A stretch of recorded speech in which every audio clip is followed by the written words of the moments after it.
There was one candidate at last night's Republican debate who was willing to bravely face reality about at least one thing. In the state of Texas, if you've been in the state of Texas for 3 years, if you're working towards your college degree, and if you are working and pursuing citizenship in the state of Texas, you pay in-state tuition there. And the bottom line is it doesn't make any difference what the sound of your last name is. That is the American way. No matter how you got into that state, from the standpoint of your parents brought you there or what have you. And that's what we've done in the state of Texas, and I'm proud that we are having those individuals be contributing members of our society rather than telling them, you go be on the government dole. And he didn't stop there. There was this. The idea that you're going to build a wall from Brownsville to El Paso and go left for another 800 miles to Tijuana is just not reality.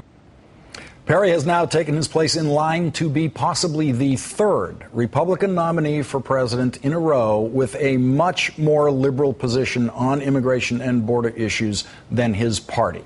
The question facing Perry and his campaign strategist now is, will he stick to his guns on immigration and border security in the face of his party's opposition, just the way former Texas Governor George W. Bush did, or will he try the kind of flip-flopping that John McCain did to win the Republican nomination last time? Joining me now, Melissa Harris Perry, MSNBC contributor, professor of political science at Tulane University, and columnist for The Nation. Thanks for joining me tonight, Melissa. Absolutely. Good to be here. Melissa, what's with these border state Republicans? Starting with, let's not forget, Ronald Reagan, governor of California, border state, who had a very reasonable attitude toward this subject. Then John McCain, who was kind of for it before he was against it. George W. Bush, consistently enlightened, you would say, in Republican terms on immigration. And now, the governor of Texas. What's going on? Well, sure. I mean, part of it is that's how they become governor in border states or senator in border states. I mean, the fact is that in those states, you have large, important parts of the electorate who do have a clear understanding about just how difficult the immigration issue is. If you're living in Texas, you understand sort of how ridiculous the notion of the wall is. If you're living in Arizona, you have a lot of clarity about sort of what immigration issues are. Now, it also, of course, leads to things like SB 1070 in Arizona, where you have these kind of, aggressive responses over and against it. But it's part of how they become statewide leaders in these border states. And there are some business practicalities to this. I mean, it's not just all from the heart. There's a certain amount of corporate and business interest that says to these people, these office holders in those states, hey, come on, let's be reasonable about this. This is the reality of our economic environment here.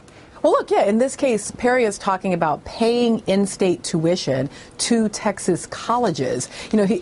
So the great freedom here is the freedom to pay tuition. Now, granted, these are actually quite reasonable tuitions given the quality of public school education in Texas, at least as of now, before all of the Perry education cuts start hitting these campuses, in the wake of sort of what we're expected to see in his draconian cuts in education. But up to this point, it really is about making sure those tuition dollars come in, and any university system right now will tell you that getting tuition paying units, which is what students are these days, TPUs, is highly valuable, and pushing them out because their parents came here without documentation is just bad business. Well, the in-state cost, the in-state resident cost is $7,200 a year. If you're considered a non-resident of Texas, it's $10,000 more. So this is a very significant savings for those students. Rick Perry actually did, at least for one day, stand firm on his tuition policy today. Let's listen to what he said today. Well, this issue is about education. It's not about immigration. These kids showed up in our state by no fault of their own, some 2 or 3 years of age, and they've been in our schools. They've done the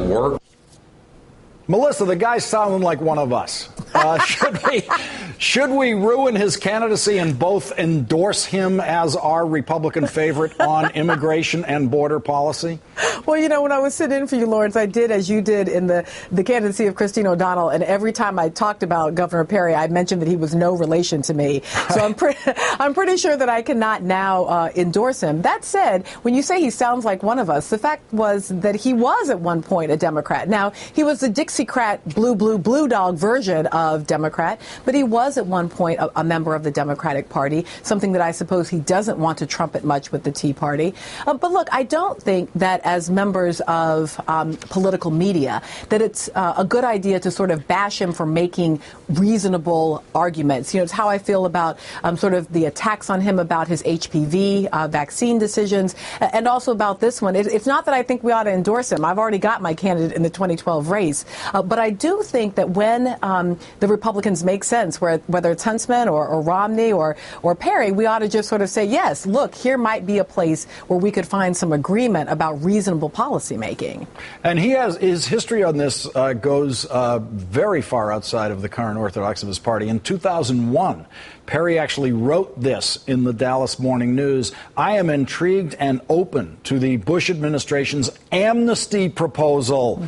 Most Texans would agree that it's better to have legal tax-paying immigrants from Mexico working in the United States than illegal immigrants living in fear of the law and afraid to access basic services." Melissa, a Republican candidate using the amnesty word, it's just become unthinkable.